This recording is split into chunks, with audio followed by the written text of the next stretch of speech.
मैं सबसे पहले महाप्रभु के श्री चरणों में प्रणाम कर कर मेरी बात की शुरुआत करता हूं। विश्व प्रसिद्ध लिंगराज मंदिर, जहां हरि और हर दोनों के दर्शन सबको प्राप्त होते हैं, वो लिंगराज मंदिर, परशुरामेश्वर मंदिर और मुक्तेश्वर मंदिर को भी मैं मन पूर्वक प्रणाम करता हूं। भाइयों बहनों, आज ओडिशा की सहकारिता नीति शुरू होने वाली है। मैं ओडिशा में सहकारी आंदोलन के अग्रदूत मधुसूदन दास जी को भी प्रणाम कर कर मेरी बात की शुरुआत करना चाहता हूं।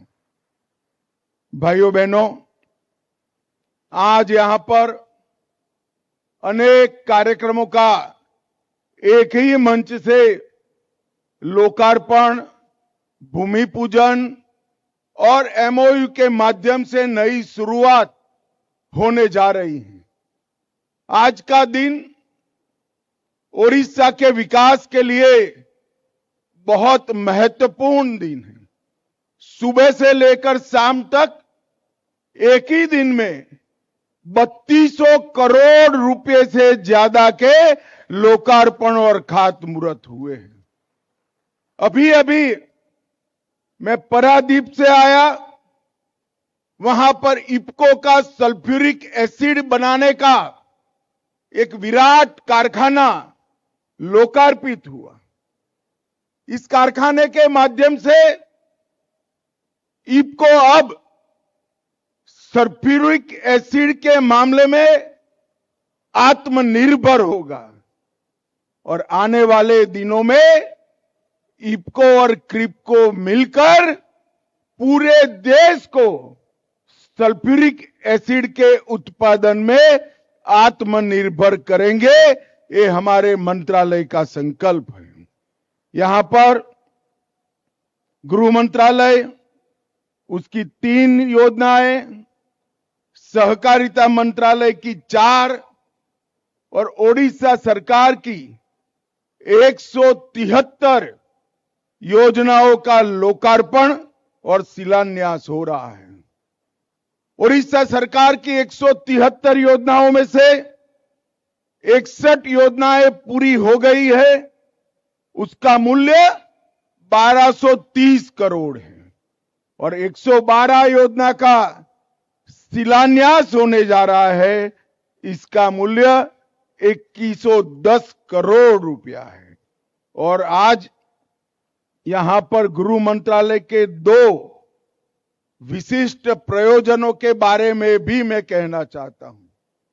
एक तो आज ही ओडिशा में नेशनल फॉरेंसिक साइंस यूनिवर्सिटी का भूमि पूजन करने का काम समाप्त हो चुका है और उनका एक टेम्पररी कैंपस भी आज उद्घाटित हुआ है।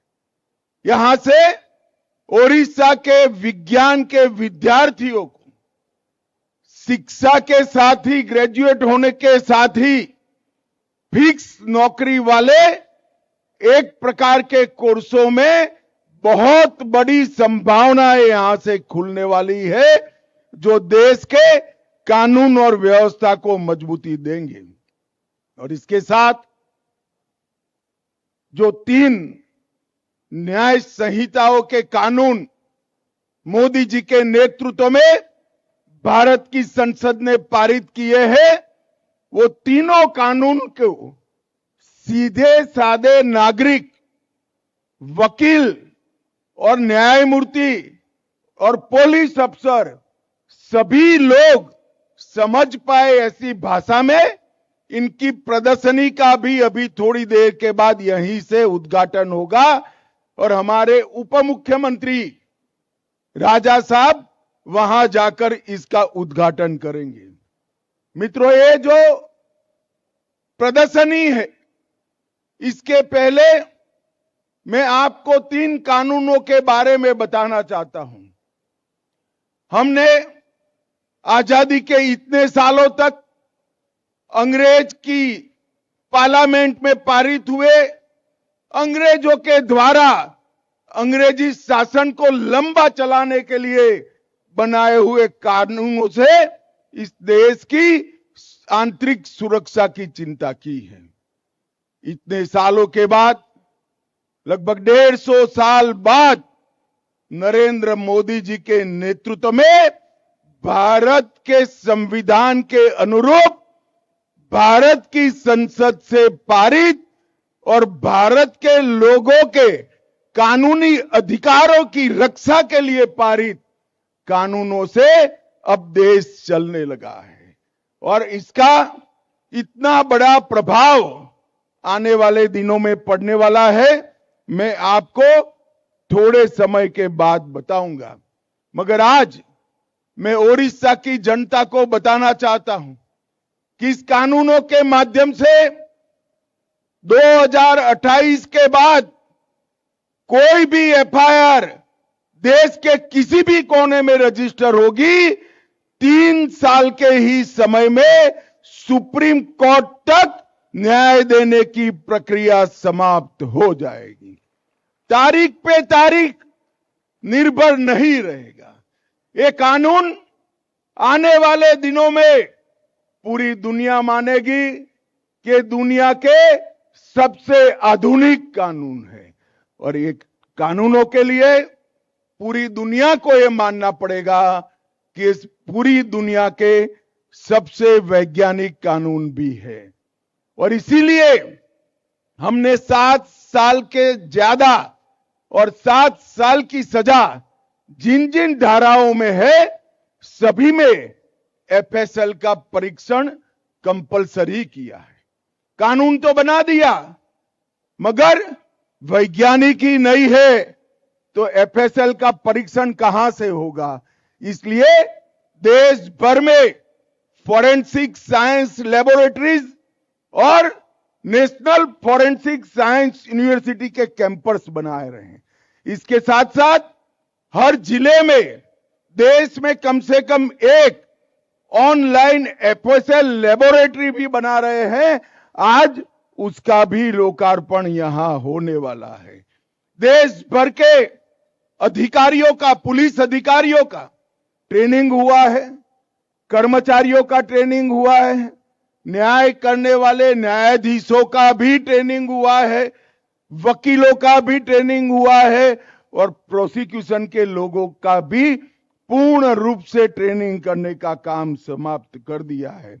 और आज मैं यहां पर जब आया हूं तब ओडिशा ने में भी इस कानून के कारण जो नए कानूनों से रजिस्टर्ड एफआईआर है उसमें हमने 87% से ज्यादा लोगों को दोष सिद्धि करने का काम करा है। मतलब हर 100 में से 87 लोगों को सजा कराने का काम ये नए कानूनों ने किया है। एक जमाने में ये लोग गुनाह कर कर छूट जाते थे, अब साइंटिफिक अप्रोच और साइंटिफिक एविडेंस के माध्यम से इनको सजा कराने का काम हुआ है। आज एनएफएसयू और सीएफएसएल की भी यहां पर भूमि पूजन हुआ है। हमने ये कैंपस 3 साल में पूर्णतः काम करेगा। 30 पाठ्यक्रम इसमें पढ़ाए जाएंगे और लगभग 2500 विद्यार्थी हमेशा इसके अंदर शिक्षा प्राप्त करेंगे। मित्रों, आज 3347 करोड़ की ओडिशा सरकार की परियोजनाएं भी आगे बढ़ रही है। 20 जिलों में साइबर अपराध और आर्थिक अपराध की शाखाओं का शुरुआत भी हो रहा है और ढेर सारे सहकारिता क्षेत्र के कार्यक्रम यहीं से हो रहे हैं। मैं इतना ही कहना चाहता हूं कि आईपीएल इंडियन पोटाश लिमिटेड द्वारा बडंबा चीनी मिल को फिर से शुरू करने का काम पूरा हो गया है। मैं जब लोकसभा के चुनाव में आया था मैं वादा कर गया हूं था और दूसरी बार आने के पहले वादा पूरा हो गया है और आज फिर एक वादा कर जाता हूं। नयागढ़ में भी चीनी मिल चालू करने का काम आईपीएल के माध्यम से शुरू कर दिया जाएगा।